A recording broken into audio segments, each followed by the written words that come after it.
to go a little more detailed work into the hip kind of glute area and the QL slash low back area. So we want a ball, a tennis ball would be okay as long as it's not on a surface like this. This is too soft of a carpet, a firm surface, and or a bigger ball.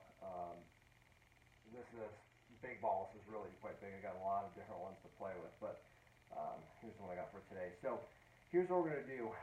This is just like the foam rolling with the foam roller, but a little bit more specific. Okay. So when we're working on the glutes for the hips, greatly influences the back, trying to work on the mobility.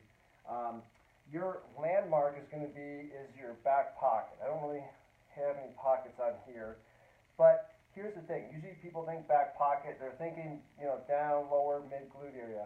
I want to come way up by the waistline, kind of that high outside edge. Here's the midline of my body, right? Here's my pocket. Here's my waistline. I'm up in this corner up here. Most people don't think of this as your glute area, but they come around and this get tight in through here. So I want to work on this area with that ball. Boom. So there's the ball. There's my area. Come on down. Start chilling out on this area. Okay. I'm down to my forearm. I want to breathe. This is probably most likely going to be sore or tender. Okay. So instead of thinking about rolling, think about breathing and just maintaining pressure. You're not moving on the ball, but you're breathing into it.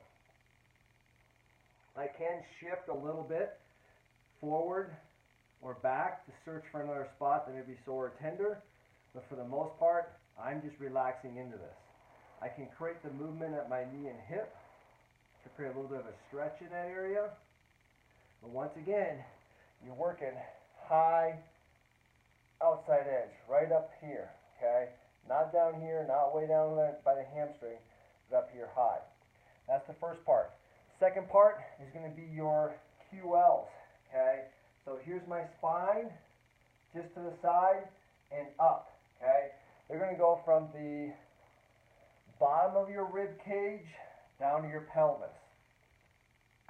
The way I like to do this, I'm going to start on my bottom.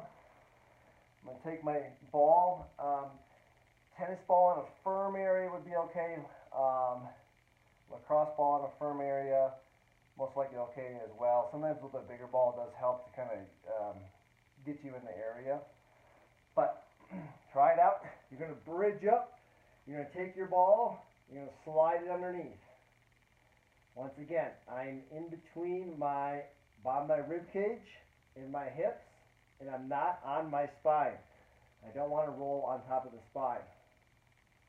If the ball's on my left side, I cross my left leg over my right. This gives me the ability to kind of sink into that ball, and I can rock side to side a little bit to search out some sore spots.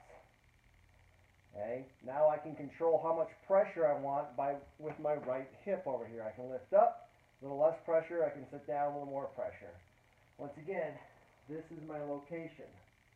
Okay, right in this area. It's not a very big area, so you don't have to do much rolling. We can work on that both sides, 30 seconds to a minute, or until you feel some change. Meaning sore spots are not quite as sore. There's an improvement in that. Go ahead and work on those two areas. Doesn't necessarily have to be before the workout. You can do it in the evening or whatnot. But let's get going a little deeper on the soft tissue work and have that.